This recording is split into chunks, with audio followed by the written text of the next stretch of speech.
クア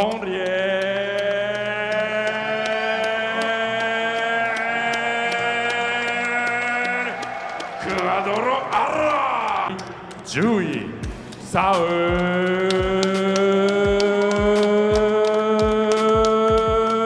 ザピーLaban ng Janrel Cuadro Alas Casimero at Saul Sanchez. Ito ang kinaabangan na laban dito sa ating bansa. Bagamat hindi po napapaloob sa isang world title fight ang laban na ito mga idol, ay marami pa rin po mga solido mga Pinoy boxing fans ang nakaantabay sa laban na ito. At kahit hindi pa naisa sa publiko ang laban ay kalat-kalat na po ang balita mga idol na ito na ang talagang makakalaban ng ating maangas na kababayan.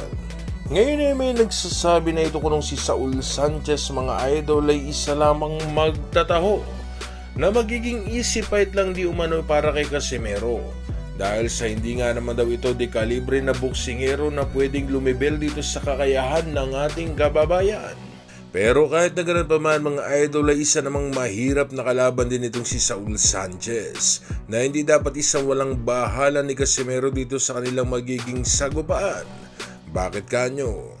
Ito'y dahil sa kahit mababa ang knockout ratio ng Meksikanong ito ay hindi pa rin po biro ang kakayahan nito bumato ng mga malalakas na suntok na kung saan nga po may suntok rin po itong si Sanchez na kayang makapagpayanig ng kalaban sa isang birahan lamang. At may ipapakita po ko na laban sa inyo mga idol na kung saan sa loob lamang ng isang round ay tinapos agad nitong si Sanchez ang Amerikano niyang nakalaban. Placer en esta tu noche. Mil gracias, Jorgito, la verdad. Andrés, Karim y todo el equipo de producción, gracias por esta celebración y qué mejor que en una gran batalla. Así es. Vamos a ver lo que se viene. La campana, campanita sonaba. Frank González que viene de Cayalía, de Miami, enfrentando a Saúl Sánchez, a la bestia. Uno es el castigador y el otro la bestia. A ver, Sánchez de blanco y negro de rojo anda. Frank González, el castigador, primera de cambio, busca con la mano izquierda y falla, abanica. Berma en la esquina de Saúl Sánchez está nada más y nada menos que Manny Robles. Ya sabemos el abolengo que tiene él en esa esquina. Fue en algún momento el entrenador de Andy Ruiz. De Ruiz, sí señor. Y obviamente tiene una cantera impresionante. Sí señor, vamos a ver lo que se viene. Los dos tienen pegada, prometieron espectáculo. Busca Saúl Sánchez, ya viendo Jorgito. Sí, señor. Recordar que el más experimentado en la primera mano. Ya le dieron y la sintió. El castigador González, visitando la lona rapidito. Y todavía falta mucho asalto. Esto fue en el primer minuto del primer asalto. A ver, otra mano derecha con potencia, con todo. Ya apretó el botón de la candelita Saúl Sánchez. Cuidado ahí, caída de nuevo. No aguanta la cuerda. Claro, tiene que ser una cadena. Sí, le están dando el conteo de protección, pero es que venían esos volados impresionantes. Bueno, Letal con esos ganchos. le están dando y no consejos. Ahora el castigador de nuevo con la mano derecha con potencia. Quiere noquear temprano Saúl Sánchez. Se aguanta, se detiene como puede y no anda bien, muchachos. No anda bien. No, ahí es donde la experiencia también va a contar mucho para Saúl, que no se deje amarrar, salir de eso y poder terminar con el knockout. A ver, derecha y se va al piso de nuevo. Y es todo, dice el referee, es todo, señores. Por la vía del knockout. Sa laban ay kitang-kita mga idol ang lakas nitong si Sanchez na isang aggressive at volume puncher. Mahilig din mag-deliver ng pressure itong si Sanchez at gustong-gusto po na makipagpalitan ng suntok sa kalaban. At kagaya nga po ng karaniwang mga Meksikano mga idol, ay ganito rin ang estilo nito sa pakikipaglaban. Ngayon mga idol sa laban na ito ay siguradong isang maganda at pukpukan na laban ng ating masasaksiyan. Laban na susubok talaga sa kakayahan ngayon itong si Casimero. Kung makakaya pa nga ba nitong ating kababayan makipagbanatan hanggang sa sukdulang 12 rounds ng kanilang magiging laban. Ngayon mga idol alam niyo po ba na minsan na rin pong nakaharap itong si Casimero sa Meksikanong halintulad sa kakayahan itong si Saul Sanchez? At ito nga po ay ang Mexicanong mula dito sa Tijuana, Baja California, Mexico na si Ricardo Espinosa Franco na isang agresibo din na boksingero at mayroong magandang kartada na 23 panalo at mayroong 2 talo lamang mga idol. Sa laban na ito ay agad nagpalitan ng malalakas na suntok ang 2 boksingerong ito sa unang round pa lamang na kung saan nga po ay pilit nakikipagsabayan ang Meksikanong ito ng lakas sa ating kababayan. Kaya lamang ay hindi umubra ang istilong ito kay Casimero dahil sa mas napadali kasi sa ating kababayan na mapuruhan ang kanyang kalaban.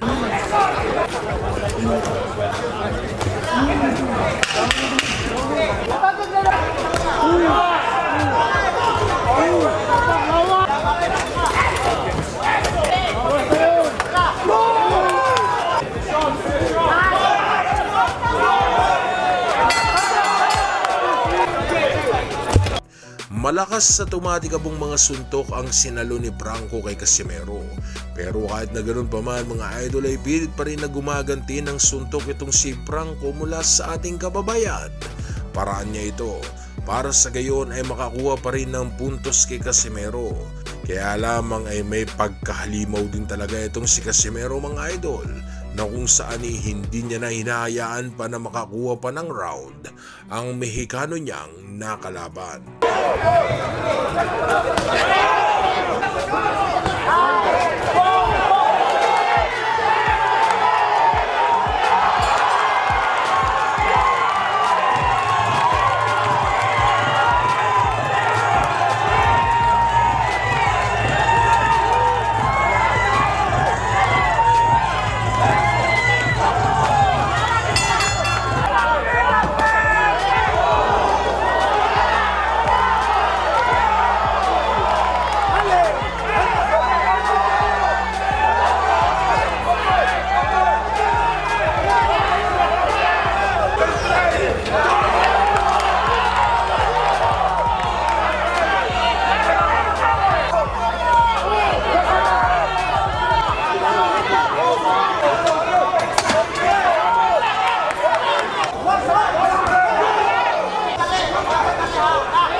Sa laban na ito ay kitang-kita ang bangis ni Casimero na kahit nasa huling round na mga idol ay hindi pa rin nagbabago ang lakas ng kanyang mga binibitawang suntok. Kaya naman sa magiging laban ni Casimero dito kay Saul Sanchez ay makakaya po kaya ng ating kababayan na manalo sa pinaka-impresibong paraan. Comment nyo na po ang inyong magiging komento mga idol para sa gayon ay atin niya mapag-usapan dito sa ating comment section.